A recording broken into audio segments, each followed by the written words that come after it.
নমস্কার, এসবি নিউজে স্বাগত। চলে যাব আজকের দিনের একটি গুরুত্বপূর্ণ সংবাদে।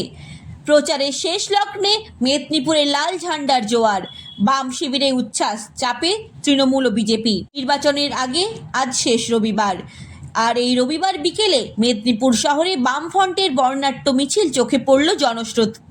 শহরের বিভিন্ন রাস্তা ঘুরে এই মিছিল কার্যত শক্তি প্রদর্শন করল বাম শিবির। মেদিনীপুর বিধানসভা কেন্দ্রে সিপিআই প্রার্থী মণিকুন্তল খামরুইকে জয়ের আহ্বান জানানো হয়। বাম নেতৃত্বের দাবি, প্রচারে সাধারণ মানুষ সাড়া বাড়ছে এবং যুবকদের অংশগ্রহণ উল্লেখযোগ্যভাবে বৃদ্ধি পেয়েছে। কাজের সূত্রে বাইরে থাকা বহু মানুষও ভোটের আগে ফিরেছেন বলে তাদের দাবি। মিছিলটি বিদ্যাসাগর হল থেকে শুরু হয়ে শহরের একাধিক গুরুত্বপূর্ণ এলাকা পরিক্রমা করে।